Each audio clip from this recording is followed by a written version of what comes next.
Inicio dizendo que não existe consenso sobre o que é ciência, nem sobre o que é pseudociência. Então, o que eu vou compartilhar aqui com vocês é a visão de um autor, filósofo da ciência, que é o Sven Hanson, escocês, se não me falha a memória, que não representa toda a comunidade da filosofia, ou seja, dentro da filosofia da ciência existem diferentes correntes ou propostas para a gente definir ciência e pseudociência. E o Hanson, ele sugere que para a gente entender o que é pseudociência, é importante a gente entender o que é ciência primeiramente.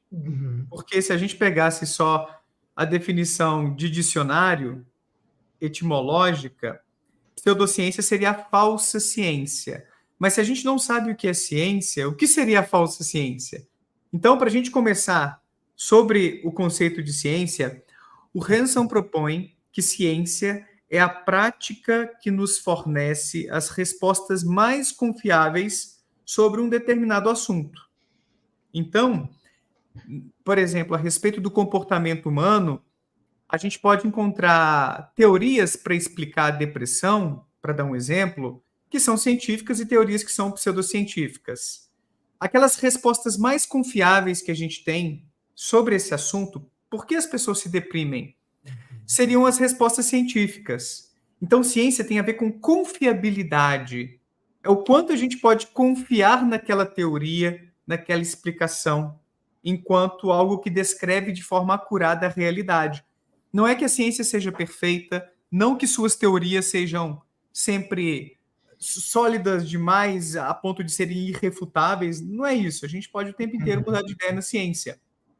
Mas dentro desses esforços para a gente entender esses fenômenos do mundo, tipo a depressão, no caso da psicologia, para dar um exemplo bem específico, mas poderia ser sobre a idade do universo na astronomia, pode ser sobre a origem da vida na biologia, pode ser sobre o decaimento de algum elemento químico, no caso da química. Existem teorias que são mais bem sustentadas por evidências e essas teorias, portanto, são científicas, no sentido de que são mais confiáveis, descrevem de forma mais precisa ou com mais garantia aquele fenômeno que se propõe a explicar. Ao passo que, na pseudociência, em vez de a gente encontrar afirmações ou teorias ou doutrinas, para usar o termo técnico do Hanson, bem fundamentadas em evidências que são confiáveis, pelo contrário, a gente encontra teorias ou explicações ou hipóteses pouco confiáveis.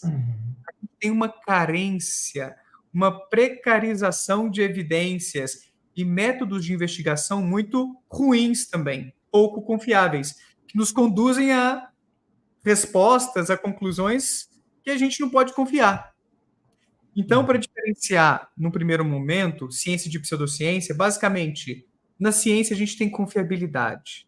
A gente tem garantia de que aquela explicação é boa, provavelmente condiz com a realidade, ou pelo menos é o melhor que a gente tem no momento sobre o tema.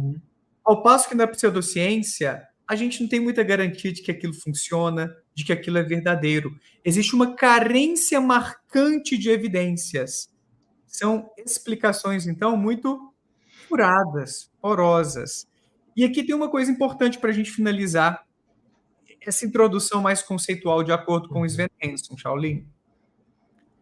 Na pseudociência, a gente tem pessoas que seriam os pesquisadores e muitas vezes os profissionais, aqueles que representam aquela prática pseudocientífica, tentando passar a impressão de que aquilo é bom, de que aquilo é confiável, de que aquilo ali tem garantias de que funciona. Não precisa necessariamente, e esse é um ponto muito importante e controverso, mas para o Hanson não precisa necessariamente que os proponentes daquela doutrina estejam afirmando que ela é científica. Você já ouviu essa desculpa assim? Ah, mas na astrologia a gente não está dizendo que é ciência. Sim. Análise a gente não está dizendo que é ciência, então não podem chamar a gente de pseudociência. Para o Hanson isso não vale. Isso é desculpinha esfarrapada. Para ele, basta que os principais teóricos ou proponentes de uma doutrina estejam tentando passar a impressão de que aquilo é confiável, de que são respostas boas aqueles problemas ou aquelas questões. Principalmente quando a defesa dessa prática ou dessa doutrina pseudocientífica tem elementos que se assemelham com a narrativa científica. Sabe aqueles termos? Uhum. Gente, mas a minha cura é quântica. Então já estão roubando da física quântica Sim. essas palavrinhas que emprestam ilusoriamente uma credibilidade. Então, quando tem esse discurso pomposo, com termos técnicos, que é garantido, ou que funciona, que você tem que experimentar para ver, você já começa a desconfiar que aquilo ali é uma pseudociência. Obviamente, a gente pode estar diante de um profissional, de um pesquisador que confia muito na sua doutrina, na sua teoria, e tem boas evidências de que aquilo funciona, de que aquilo é verdadeiro. Então, não é uma pseudociência. É pseudociência quando carece de evidências, não tem como garantir que aquilo é verdadeiro, que aquilo é bom, a despeito de seus principais proponentes estarem tentando passar a mensagem de que é confiável. Então, isso resume a ideia do Sven Henson sobre o que é uma pseudociência. E eu acho que é uma proposta bem poderosa. Eu acho que é legal essa sugestão dele. Oh, legal, Daniel. Essa tradução aí foi perfeita. Aí tem uma perguntinha aqui também, né? Que seria a continuação, né? Logo na primeira seria: pseudociência é um termo filosófico? É um termo. Pois é, então.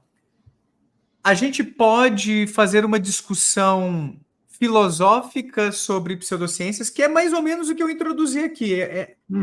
A filosofia, ou os filósofos, com suas ferramentas analíticas, lógicas, formais, analisam esses conceitos como o de ciência, o de pseudociência.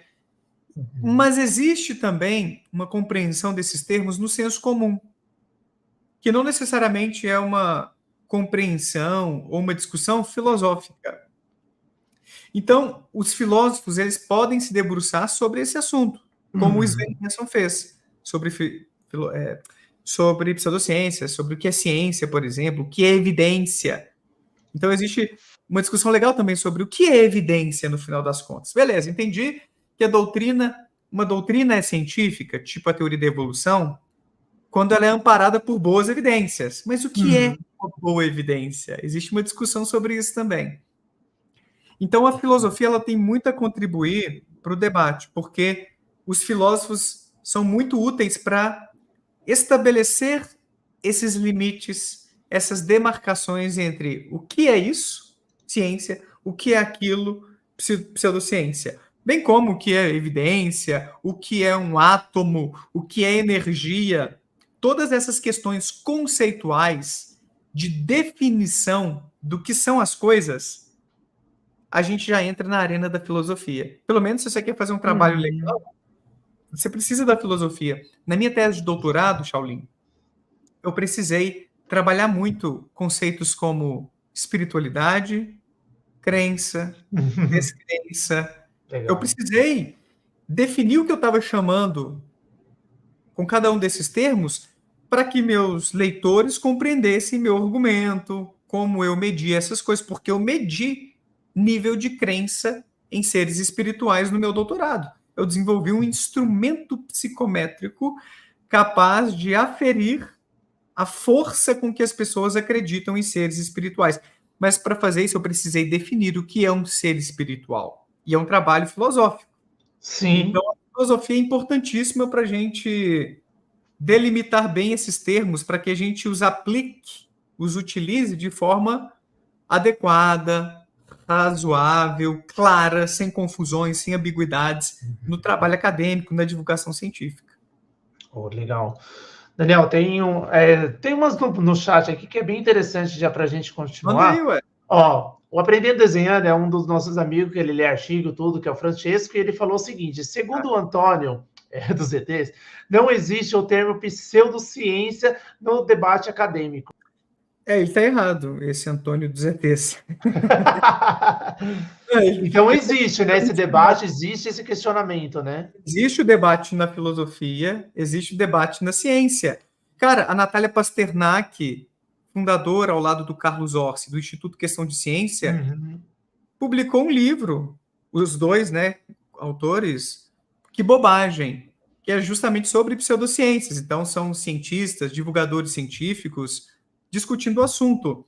No curso que eu acabei de dar lá no Instituto Ponto Azul sobre pseudociências na psicologia, na nossa formação para psicólogos e estudantes de psicologia, eu me baseei em dezenas de estudos sobre pseudociências. Caraca. Então, existe um volume gigante de pesquisas a respeito de pseudociências.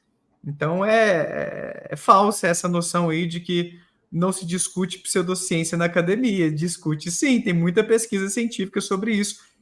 Não sei se principalmente, mas em grande medida na minha área. O que a gente pesquisa? Por que as pessoas acreditam em pseudociências? É um dos motivos.